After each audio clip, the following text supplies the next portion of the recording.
John McCain may not know how many houses he owns, but he would like you to get off his lawns. All of them. Our number one story in the countdown, even the McCain campaign struggles to count McCain's houses. We're sending a rather off-putting message to John Q. Public because, let's face it, any way you cut this, homes, houses, condos, does Senator McCain really not know? Nope. The reminder from that political interview, how many houses do you and Mrs. McCain have? The senator's answer was, quote, I think I'll have my staff get to you. I can't tell you about that. It's condominiums, except further, I'll have them get to you. 7, 8, 10. Well, he only lives in 4 of them. Plus, there's that parking lot he owns. Difficulty with counting in the single digits runs in the family. The number of half-sisters Cindy McCain has is 2, which would not be a big deal, except that Mrs. McCain usually refers to herself as an only child, according to the Washington Post. And one of the half-sisters has complained about that. Let's turn to, for his first interview with me since October 1978, the legendary comedian Robert Klein, who is currently on a national tour. Welcome. One house. One. And the mortgage is a little behind, but Trump is taking over. He's going to aid. It's going to help me first out. First Ed, and then you. Well, that's very nice of him. You know, that's like the old supermarket gaffe with Bush Sr. It is out of touch. Are we making too much of this? I mean, haven't all of us at some point forgotten one of the mansions or yachts that we own?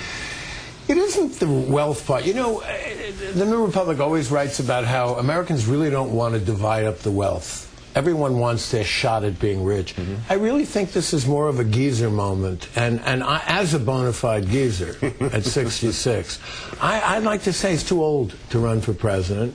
I don't like the idea of Lieberman whispering in his ear like, Edgar Bergen and Charlie McCarthy.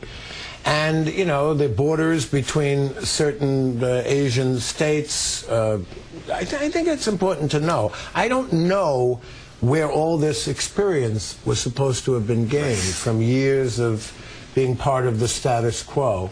And Obama is a great American story. I don't know him. I don't know McCain either. Yeah. And yet they knock it apart, you know. The only saving grace is that American politics was twice as nasty at its beginning.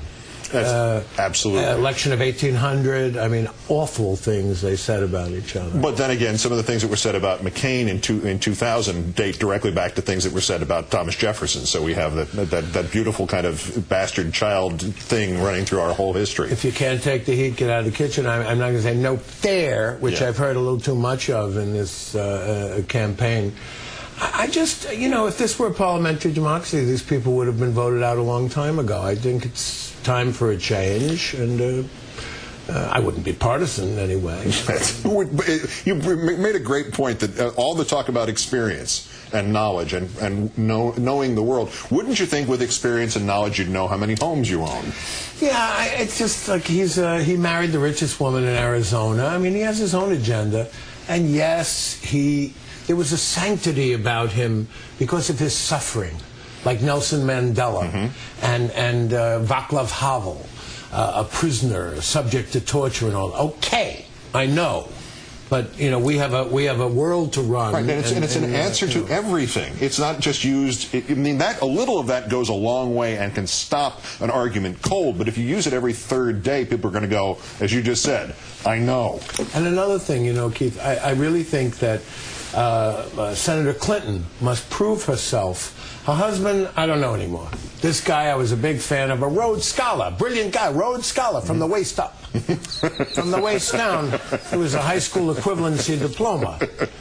But you see how he looked, how tough this job is, how he looked at the end of the thing with that W.C. Field nose? Yeah. Probably from his wife going, you stupid idiot, how did you do it? Come with an intern and ruin my chances. Anyway, erudition is of no consequence. Kerry is the one with the shrapnel in his butt, right? And he was shamed and had to. The other guy escaped service. You know, there is a kind of Orwellian thing going down, and a war of words. And I just wonder. There was a quote in one of the blogs today where this Pennsylvania Democrat said, "Yes, he's black, but he's a Democrat. Get over it." I think the racial thing is really unspoken. I think we're too embarrassed by it. When 28% of the voters came out of the West Virginia primary and said that race was a real issue for them. That should be an embarrassment in 2008. This is a test. I mean, this is our test. Jackie Robinson. It's been a while. Morgan Freeman. And the one and only Robert Klein on a national tour. Hey, man, you're doing great. Thank you, sir. That's Countdown for this, the 1,940th day since the declaration of mission accomplished in Iraq. I'm Keith Olbermann. Good night and good luck.